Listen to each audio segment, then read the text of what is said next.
Yeah, that's my thing. They can complain about a lot of things about this. They can't say, you know.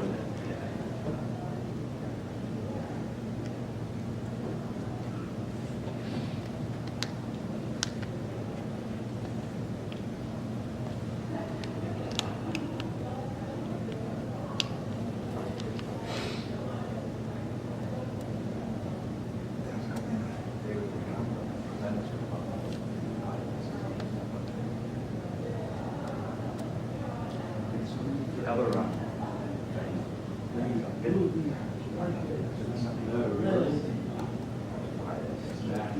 Friday. Well, and this and yeah.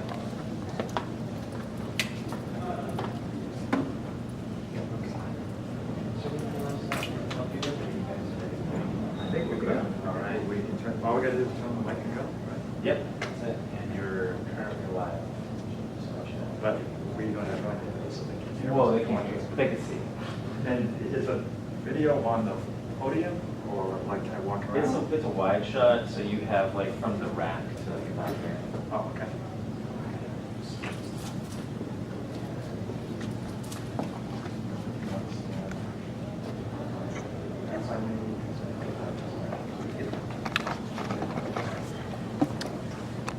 I can't It's one of the de facto front row. I didn't know.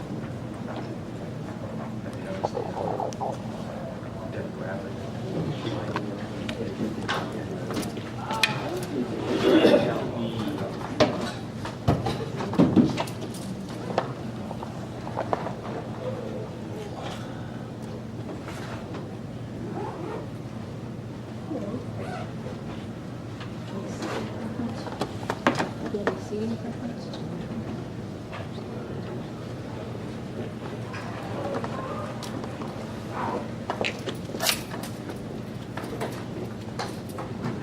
Is that the same diagram? Yeah, that's great. That's why they would be money for that guy.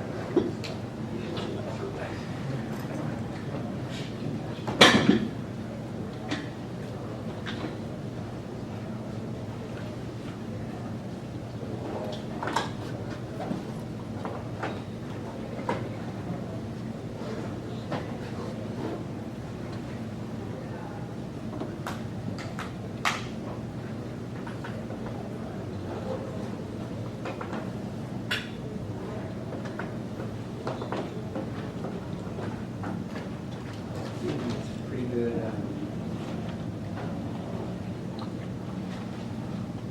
This one.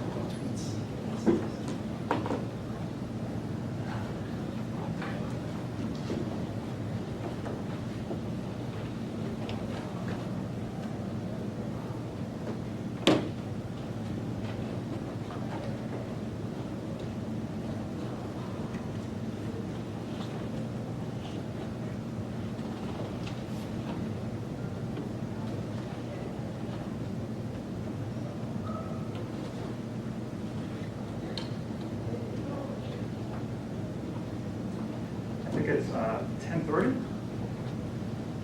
I think it's 10:30, so we'll get started.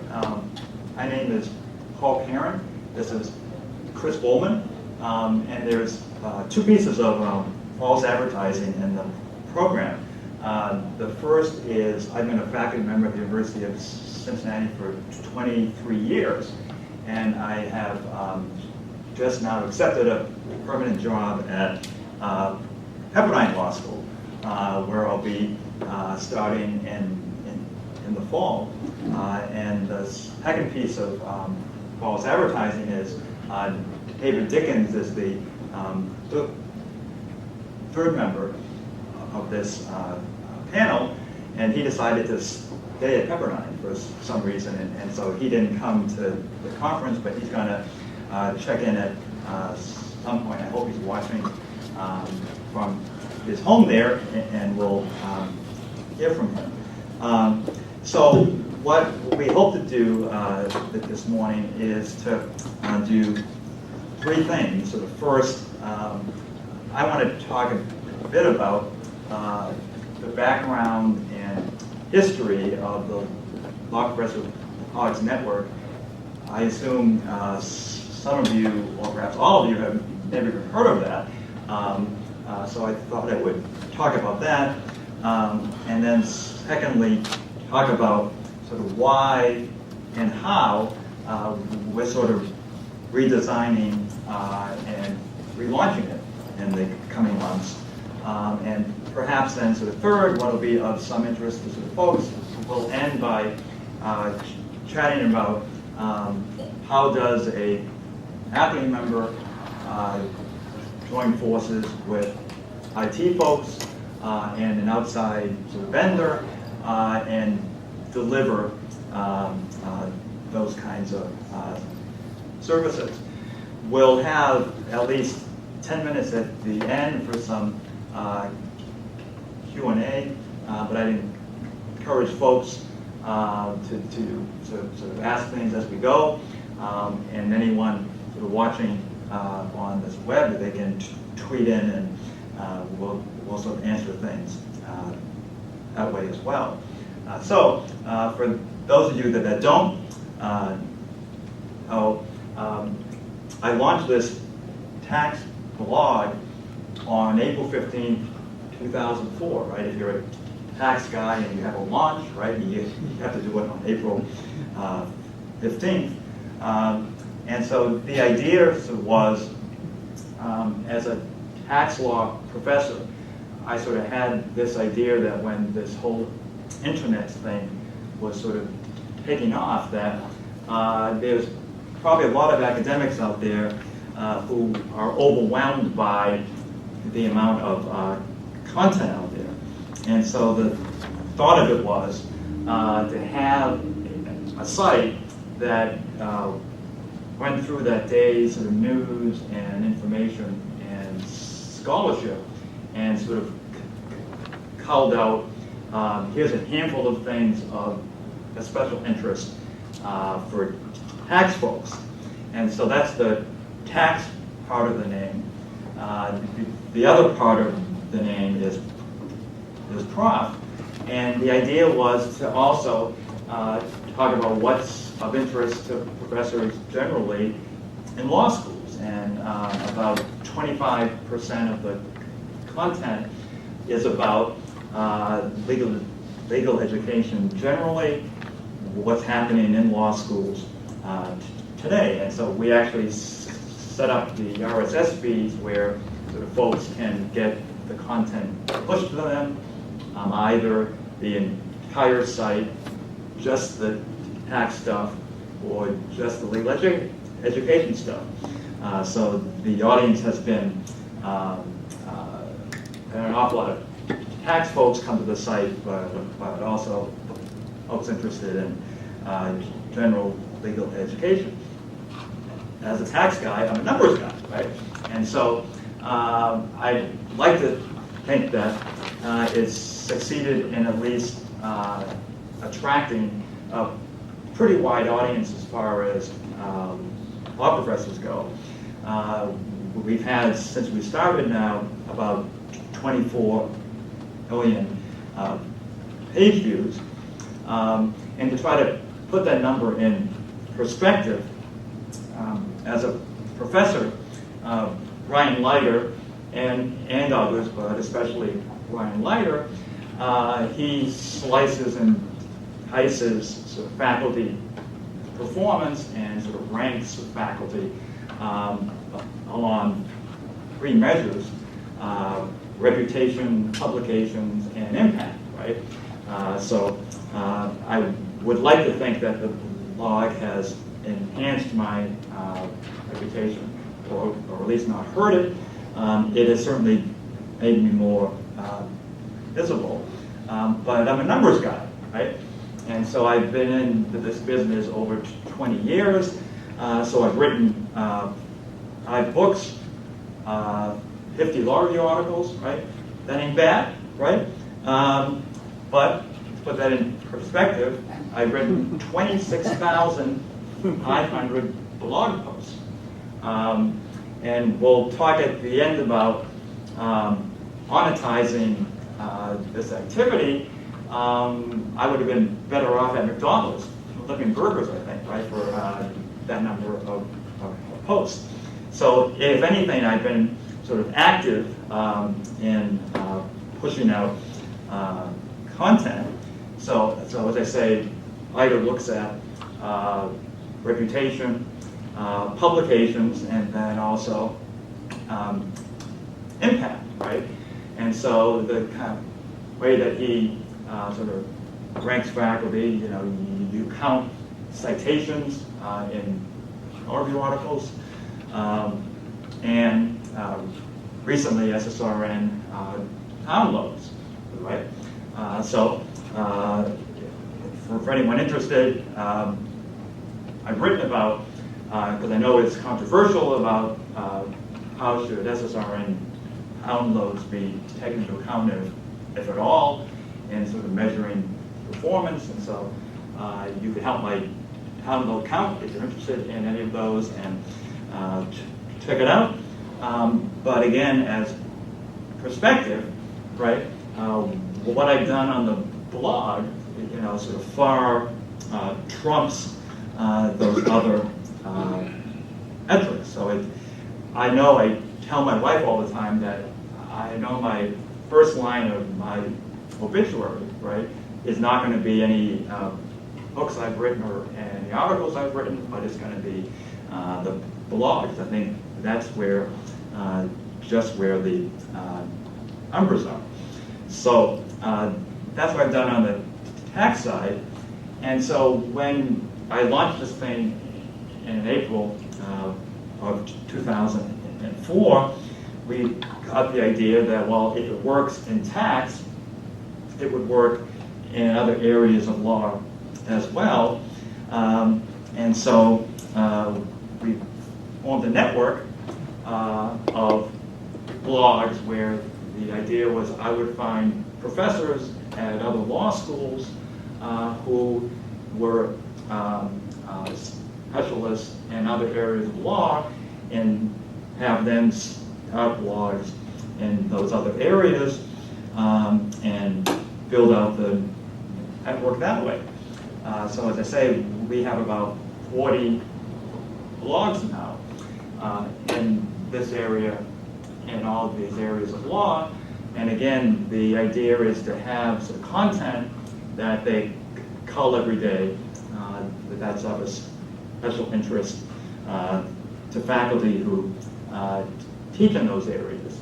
And what we found through the years is if you build it for the faculty, then other folks will be interested in it as well. And so we've done various readership surveys through the years, and about a third of the traffic that comes to the blogs indeed are academics, but then there's also practitioners, students, government lawyers, and then of course a big chunk are doing Google searches, and they come across content on the site.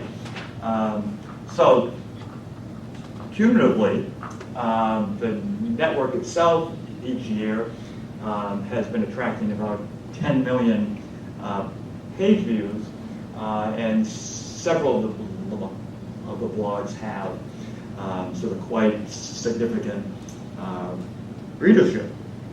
So early on then, we sort of thought 10 million pairs of eyeballs then every year, right? Those eyeballs presumably are of interest to someone out there. And so we early on approached the book publishers, sort of saying, would you be interested in this network that it has all of these professors reading it every day? And so we've been very fortunate that we've always had a sponsor within about 2 months of launching, and we haven't as today. And so earlier on it was Foundation Press and West, then Lexus, and then Foundation Press and West came back, and then for the last 4 or 5 years, Aspen has been our sponsor. And so the idea has been, and they've used the site in various ways. They advertise casebooks on the site, and so when they have a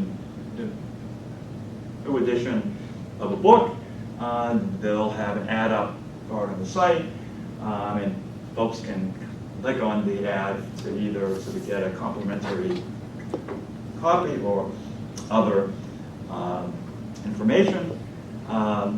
They also use the site to push content for various student guides, the same kind of thing. They can push the content out to folks interested that click on the site. And finally,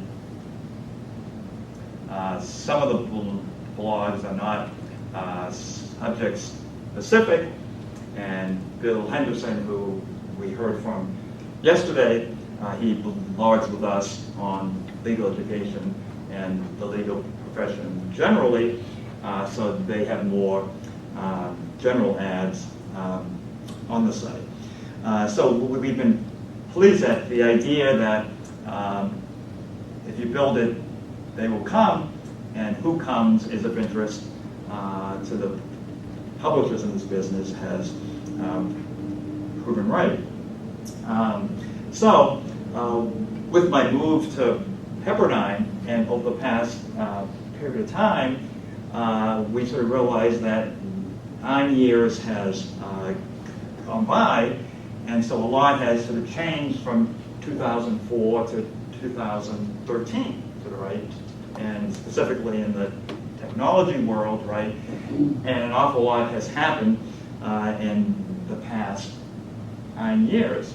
So we're taking the occasion of the move to have a redesign done and think about how the network can better serve our readers in 2013. So we're calling this the Law Progressive Blogs Network 2.0, and the idea sort of was, through feedback that we had gotten, sort of was that, for example, when we started, sort of folks didn't have tablets much or smartphones, and so we got the feedback that the network worked well on a desktop and on laptops, but not on these other devices. So we sort of had to optimize things across platforms. Social media didn't really exist in 2004, and has since has taken off. So we thought we have to better utilize social media. We had a lot of feedback from editors that we weren't giving them as much. We didn't empower them as much as they would like to be able to make changes on their individual blogs within the construct of a network, and so we thought of empowering our editors more as well. We also sort of wanted to have a more robust analytics tools to be able to better assess who's coming to our blogs and why, so that can inform the content. And then we'll talk in the end about, sort of what tools exist now for monetizing the site in a way that's consistent with the academic look and feel of the sites, but also takes advantage of new avenues. So that's where one thing I've learned early on is what I don't know in this world is vast, and so I wanted to build a new technology team as I moved to Pepperdine. So I asked Chris Bowman, who I met when he was involved, or he had the effort at the University of Cincinnati to redesign the College of Law's website. So he's helping, or he's leading this effort to redo our network. And then at Pepperdine, David Dickens is the consulting technologist and systems architect, and so he's helping me not only interface with Chris and understand all of the issues with the redesign, but he's also in charge of the day-to-day maintenance of the blog and all that comes with us. So I thought I would turn it over to Chris, and he can talk about the new site and how that is implementing some of the goals that we chatted about. So Chris? Thank you. As Paul mentioned, really for us, one of the primary reasons that's driving the redesign was the different devices that people are using to access the web now. And it's actually quite astonishing. I think even in the last 2 years, kind of the general accepted stats are that about 5% of all, internet traffic was based either on a phone or a tablet. Now it's all the way up to 25%. And you can even look at, individual countries. I mean, I think in India right now, over 60% of all traffic is based on a mobile device. And so this has really changed from a web developer, web designer's perspective, changed our world. And it's created a lot of interesting opportunities. So the way we've approached this, and there traditionally has always been two ways to approach serving to the mobile community. One is you have a separate mobile site. That's where you might see a m.domain name, or you have what's now kind of coined the responsive website. And a responsive website basically changes itself based upon the size of the browser that's viewing the content.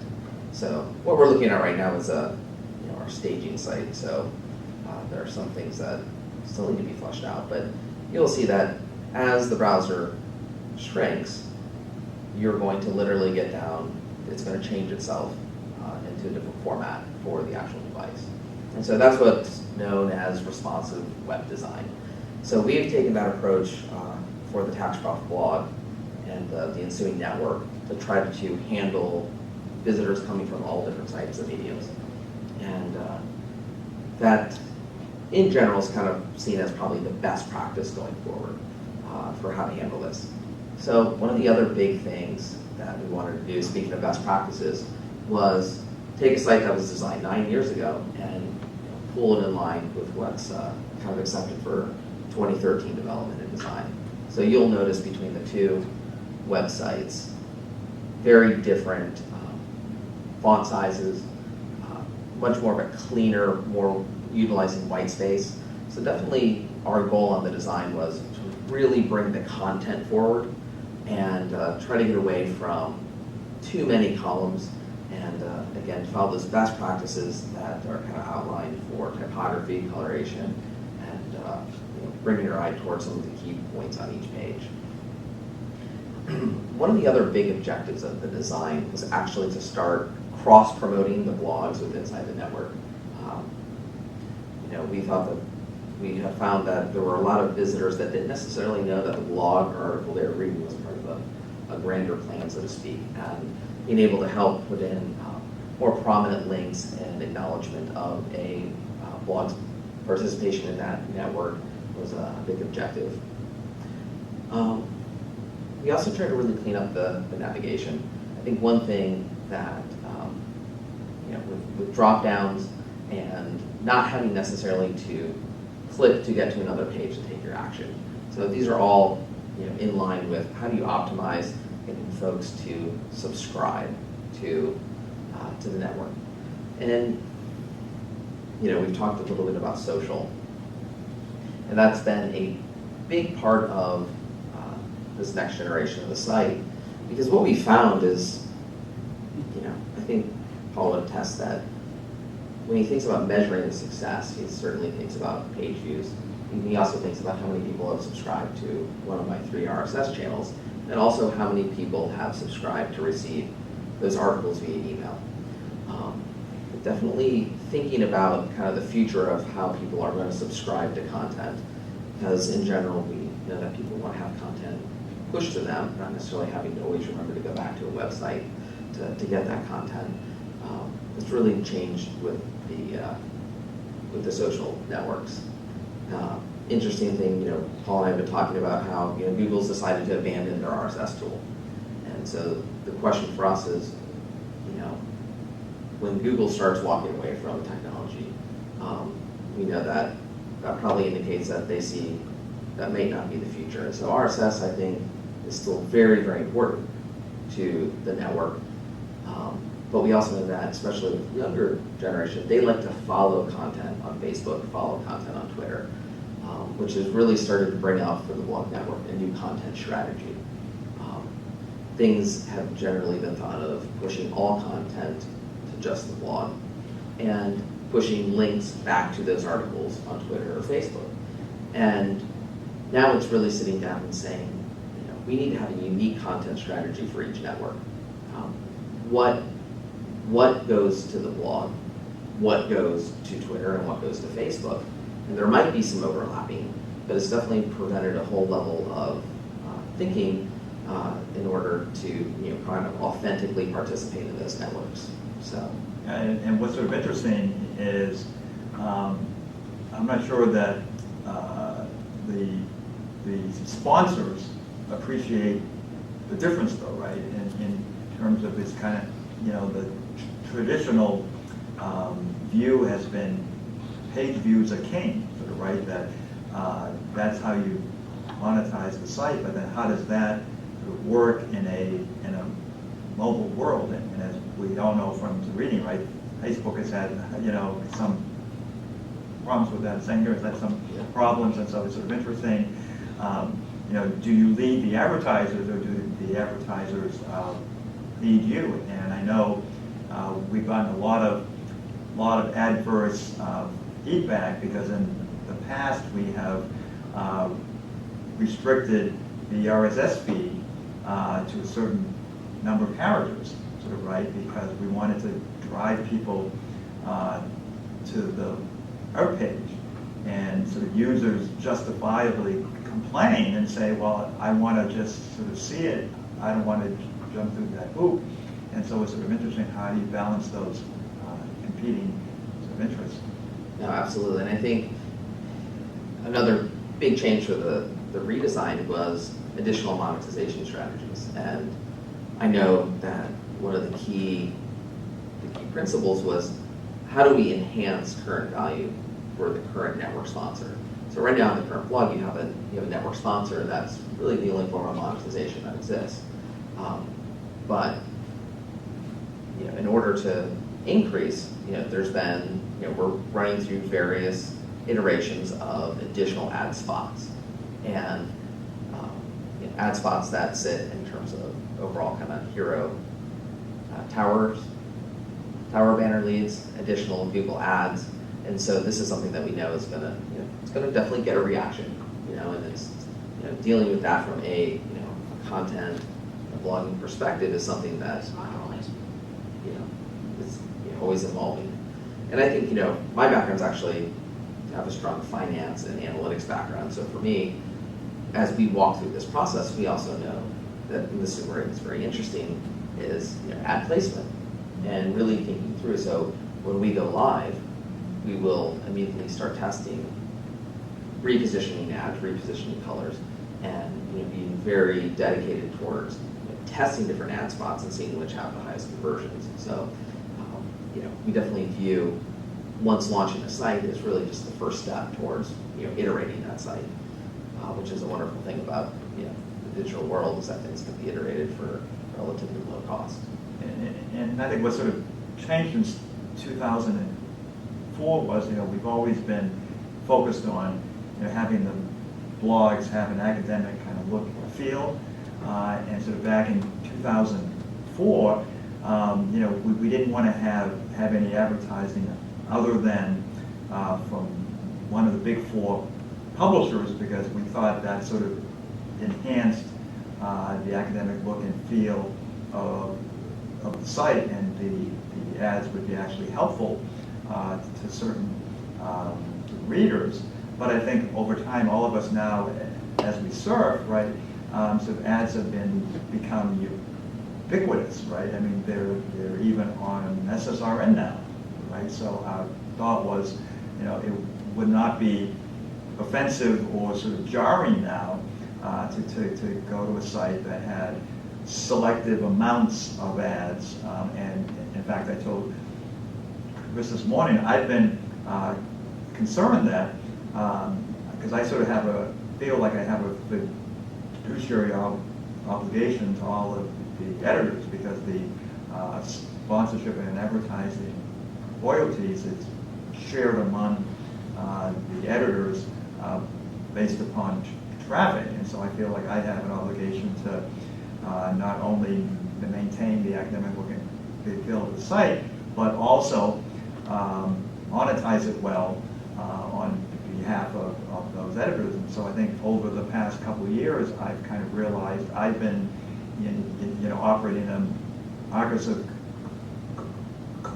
Amesbury world, that's a sort of ultimate fight club world now, right? Where it's just the times have changed, and almost any website you go to now, if you go to Bollock or Instapundit or these other sites, they aggressively have advertising on their sites, and so it seemed like we just had to take that step. And one of the other big things, and I'll go back to the problem here, was the analytics. And as we look at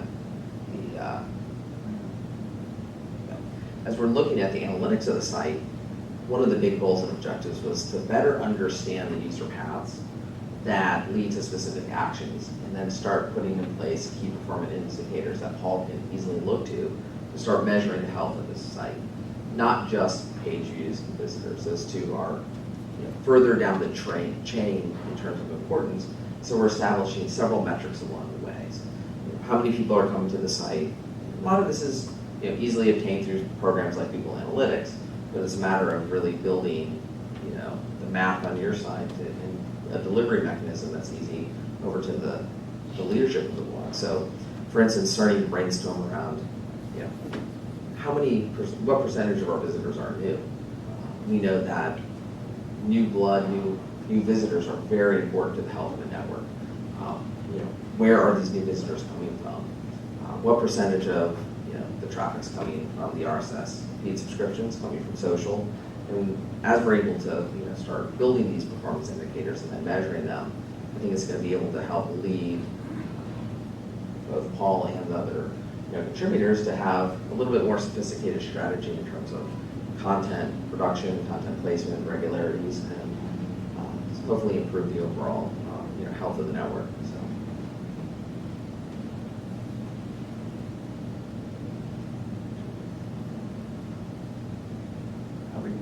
I think we kind of covered most of the high points on this slide.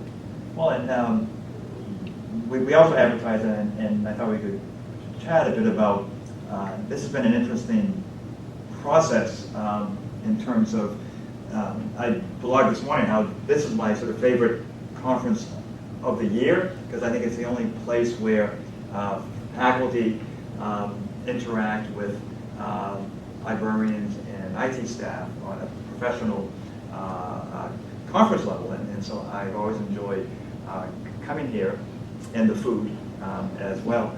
And so this project has been interesting, because as I said in my opening, one thing I've learned Jim Lindgren has his famous advice that he wrote for our faculties. He said that the sign of a healthy law faculty is having faculty who are sort of willing to hire people better than themselves.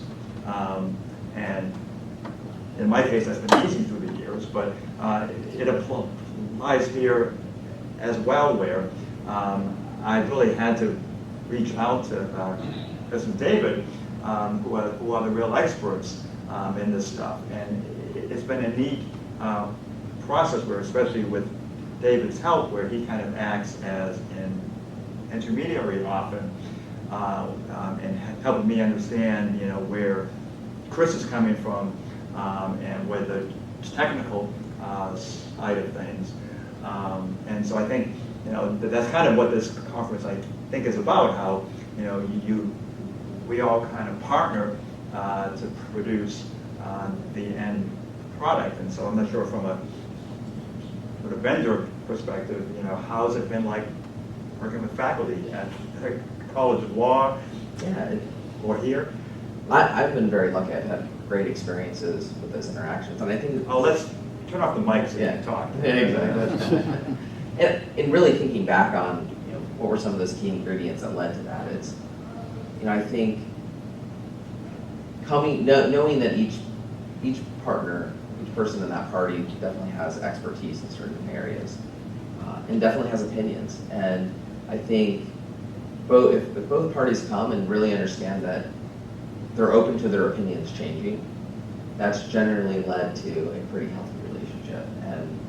And also understanding that anytime you're working, with a technical person or going through a technical project, there's always going to be points of frustration or stress, and being able to work through those and come out the other side and be able to disagree for 10 minutes and then 5 minutes later really agree.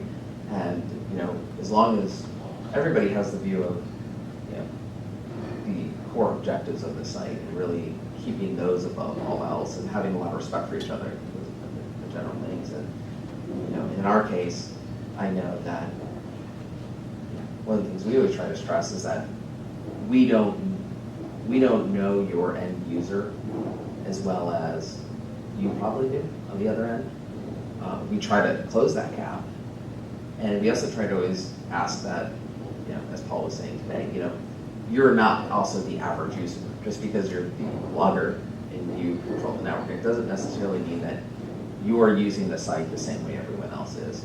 And so I think if we can really put our minds into the positions of the people that are using the network, and kind of holding them up as really the standard of what we're trying to improve, that usually leads to really strong results. Yeah, and one of the things that I think that's interesting about being in this space is I'm sure all of you have sort of followed the debates, and I even hosted a conference on how does blogging sort of fit into a law professor's life, right? There's been quite a lot of discussion about that, right? And not to kind of get into that here, but it has sort of one perspective that I'll just sort of toss out that I found sort of confusing, right? In the sense that, as I mentioned earlier, right? When I write books, right, I get paid, right? And so that's not sort of seen as a bad thing in the academy, sort of, right? That, you write a book, you get royalties from a book, right?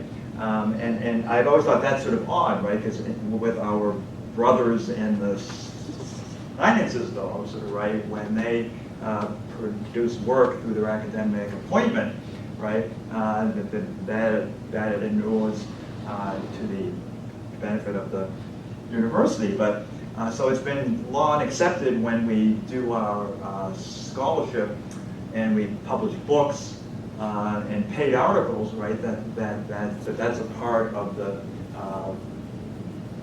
research mission, right? And so what's kind of interesting is this then, how does blogging fit in to that, sort of right, and so I've erred on the side of sort of caution in the sense that David Dickens is on the IT staff at Pepperdine, but I actually paid him in off hours to help with the network, sort of right. But it's sort of odd that I have folks on the Pepperdine library staff to help me as part of their job as research librarians to help with the content of books, right? And so I'd be interested in folks' reactions if they've sort of thought about that, about what's different about this sort of medium, right? If it's the same kind of communication that's pushed out to the public, it seems to me it can be in the form of books or articles or blog posts, right? So I think that that's a whole new world here, and I'm not sure what the answers are there. So if anyone has some thoughts now or never, or not later, I'd be happy to chat about that. John? Well, if I was a faculty member who only blogged and never published a book, could I get tenure? No. And Could that be the difference? well, let me go back to, right? So, sort of Lighter and others, talk about that, right? And so, yeah, there is certain things folks sort of publish to get tenure on faculties, right? And in fact, faculty are told to not do books pre-tenure.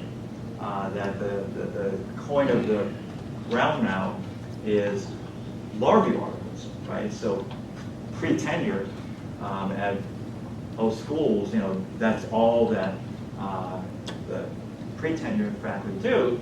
But then what often happens after tenure then, folks will often start doing books for a host of reasons. And in that context, so books count, right?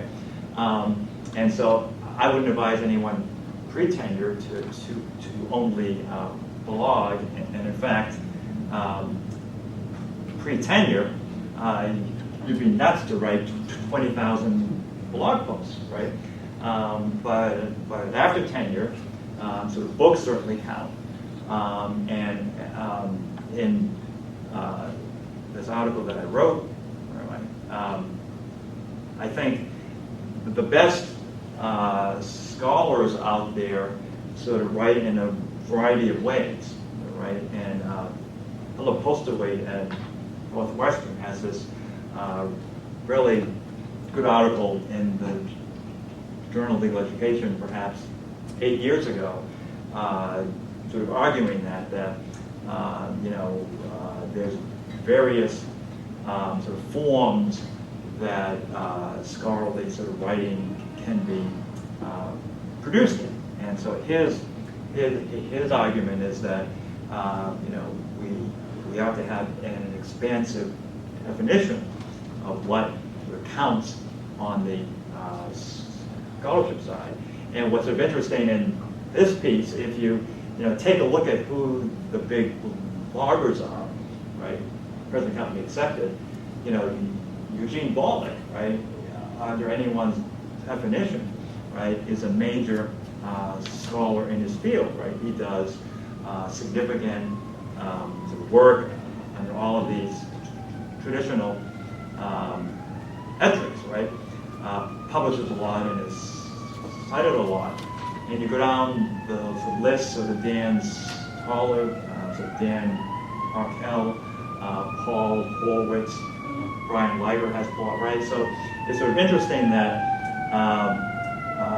those folks sort of use blogging as one piece of, I gave a talk at ALS a couple of Januaries ago that I called building your scholarly brand, right?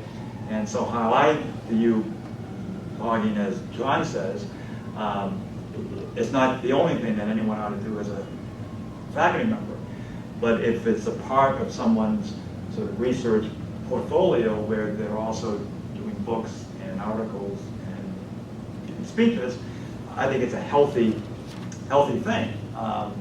But yet I think still in the academy, it's still, sort of folks are feeling their way about how does it count. So I think I'd answer it, and that's a great question, Don, but I think if you separate out the pre-tenure from the post-tenure sort of piece, it seems to me post-tenure sort of research can take a variety of forms, of which blogging is one, I think. That was one answer. Did you? Yeah. Paul, to what extent have you gotten participation from academics outside of the law schools? It strikes me some of the subject matters might be fairly amenable to getting people, such as, con law people in political science departments, the tax people in business school or accounting departments and other things such as that. Is that an audience that you've seen jump in much, or have you actively tried to reach out to some of those people? No and no and no. But I think you're exactly right. And one of the things I've been frustrated with is I think our business, we're still in the silos, right? And Right. I've been amazed. I do a couple of book series with Foundation Press and Lexis, and they are very good at carpet bombing law faculty and kind of marketing to law faculty. I've been amazed at how totally incapable they seem to be in reaching other academic audiences. And I've fallen guilty in this same way.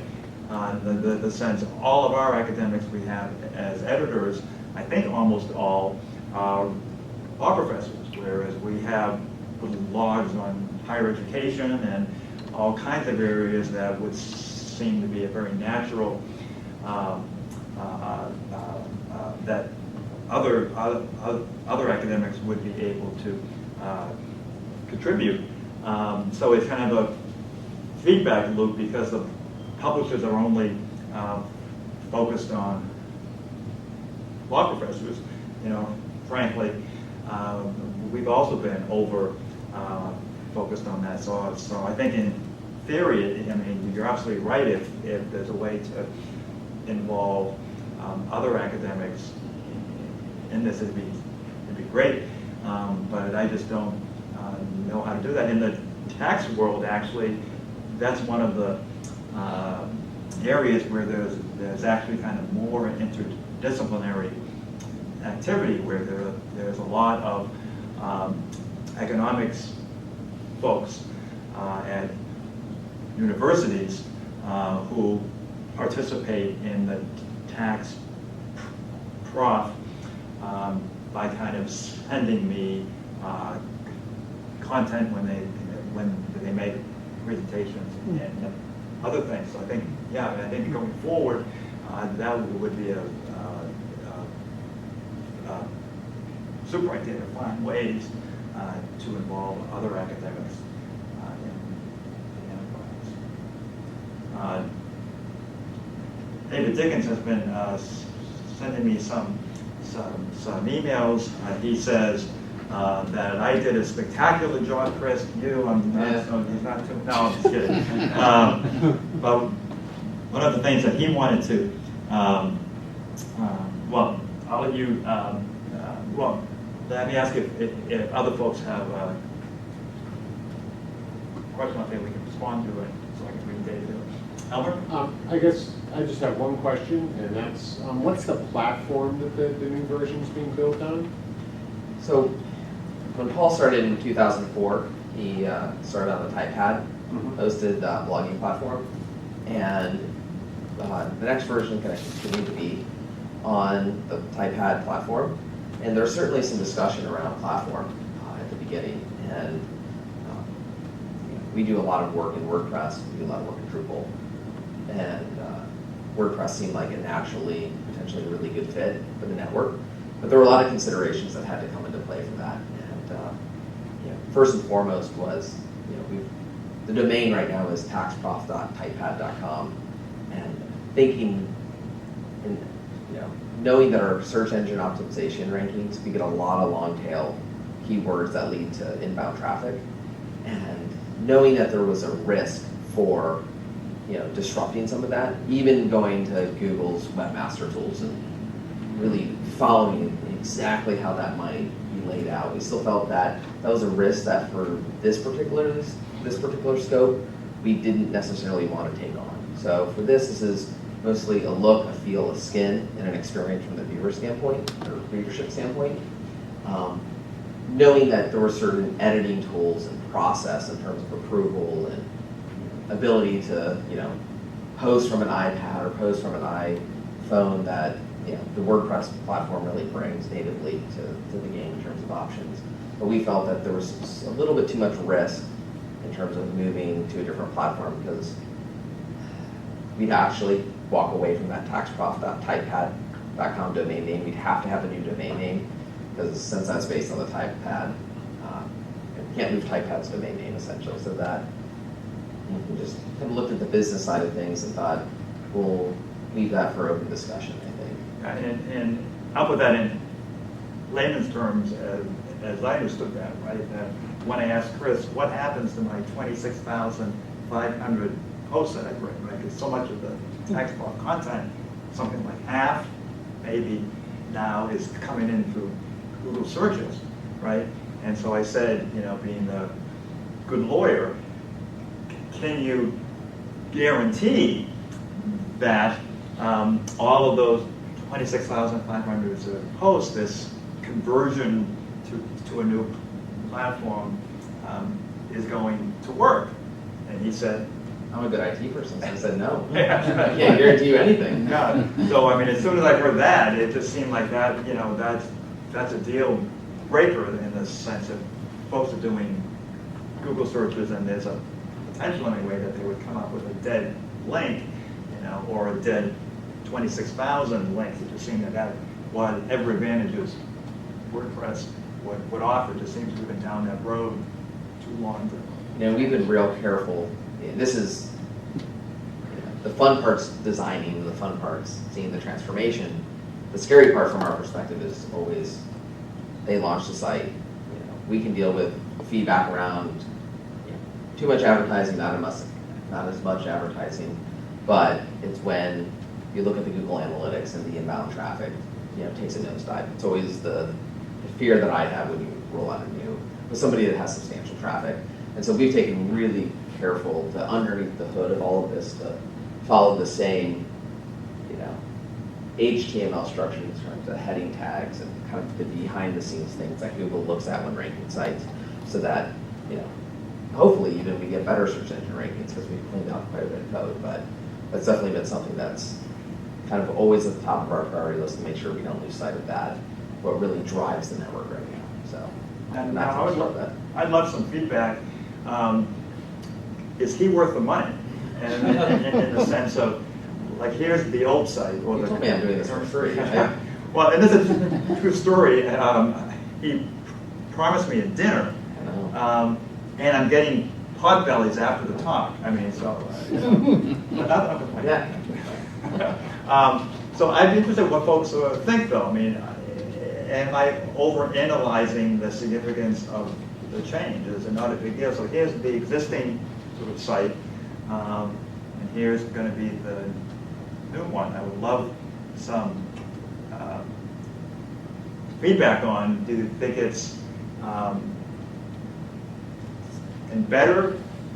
Hope it's not worse.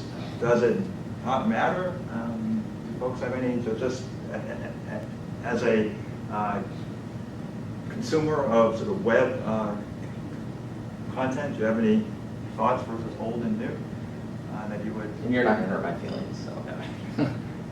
Yeah, see? Yeah, I think it looks a lot. I've been playing around on the version, the new version. I think it looks a lot cleaner. I also think it looks a lot more modern, and I don't know if it's just the color change or what, but, and I was looking to see if I've lost anything that I was finding on the old site. And the only thing I could see is I believe on the old site you had like a topical keywords on the right side, or at least some of the blogs did, and that seems to be not there on this one, or Well, it's now. oh, it is down compressed there. here Okay, now. Which I is a missed very that. good point, though, because that's been something of discussion among us of, we've had a very, on the current site, you tend to get very long lists, and, we've been going back and forth, and right now we're in the drop-down mode, but it's very interesting that you didn't see that, and Yeah. I think that's very, getting that feedback is, Because it's a trade-off in the sense of the extra sort of real estate that list Yeah. provides. In theory, we have more real estate. You have also, I see, de-emphasized yourself. You're Well- now at the very bottom of the No, page. You have Thatcher to- was at the top too. There was. Oh, but your full information and your You're- publications, everything. I fought for weeks. I said the arm candy brings in the ladies to the site. Right? If you take that off, what are you? And so, so instead, I'm on the Love Boat. I'm in a little porthole.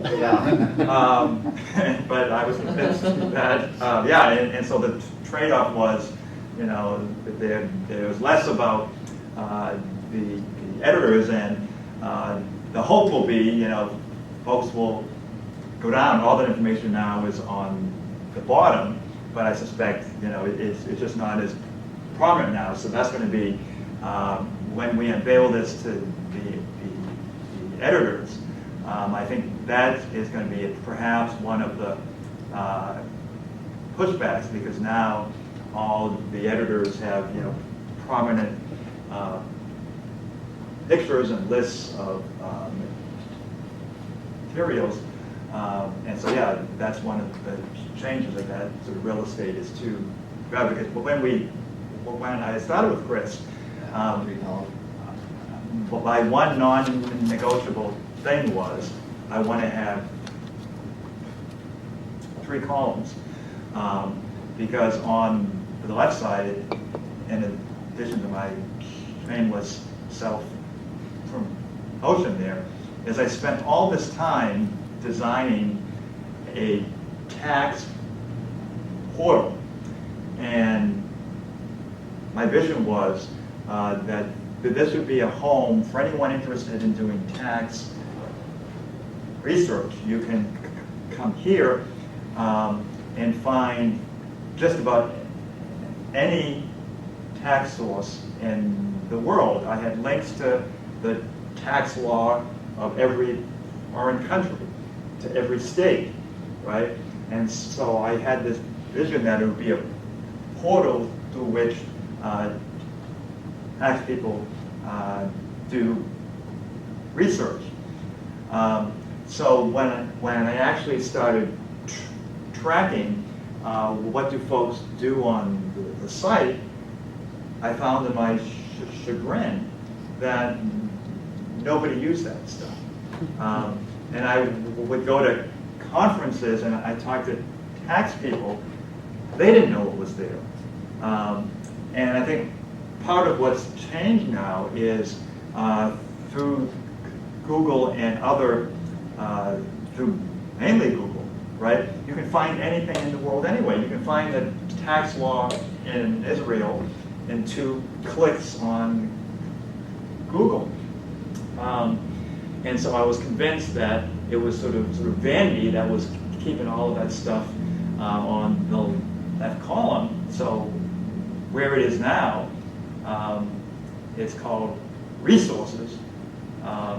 And so it's there, but it just no longer, I think, belongs on the front page. And in fact, we're now in our form agreement with editors now, we don't even have them sort of do that, because it's a lot of work to maintain, and the sort of yield isn't sort of worth it. So that's one of the things we've learned doing this. one mild vote in favor of the new site. Anyone else?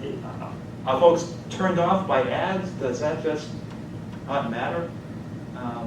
Would it But make are you? the ads going to be in these 300 by 150 boxes? Is that what those are representing? They're potential placeholders, yeah, so. Because I was going to ask if your sponsors are giving any feedback about the fact that they're below the fold, in essence. Yeah, thinking about the fold, because we've, like again on the web, the fold has been something that's always in consideration, and we're finding that the theory is that it's becoming less important because people are so used to scrolling on their other devices, and it's always kind of been a mythical line that really flexes based upon each computer or screen. The other thing too is, so those ads, I think we've envisioned potentially being sponsor ads, but also potentially even being internal network ads. We know that there's a lot of opportunity to get folks that are following one blog under one topic to increase their subscription or even reading. There's a lot of internal, we could grow the page views quite a bit by just leveraging the existing folks that are coming to the site. So that also could be internal linking as well. And so far, at least, what sort of Aspen, I showed them this site, and they're actually happy because their ad is larger than it is on the existing site. So I think that's a good thing from their perspective. And secondly, we recognize them as the sponsor of a network as a whole. And so that's been, as Chris mentioned, a two-part goal has been to add value to our sponsor, but then also add other stuff that wouldn't detract from their sponsorship. And so I hope we're drawing that line well.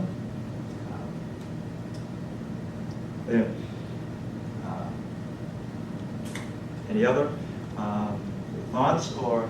You said David had something to say, did you? Yeah, he just said I was fantastic. Oh, No, he said, well, there's a bunch of stuff that he said.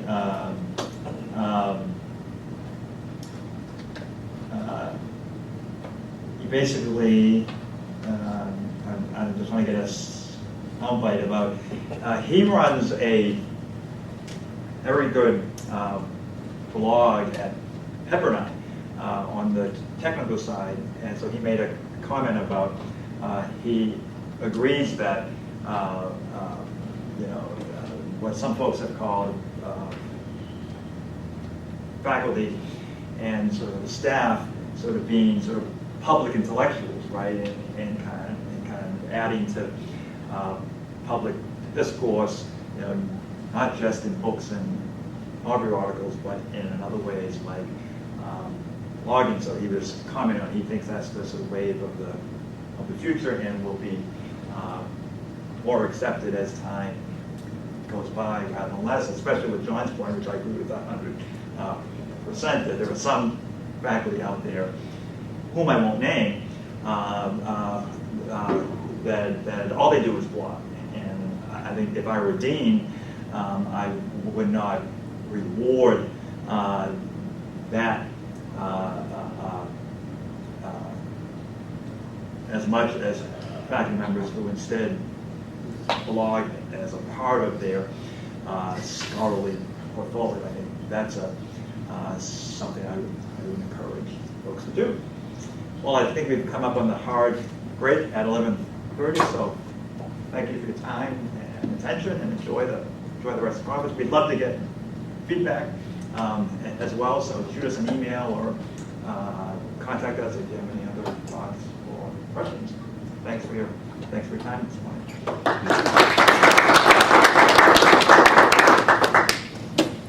Paul, when do you go live with the new design?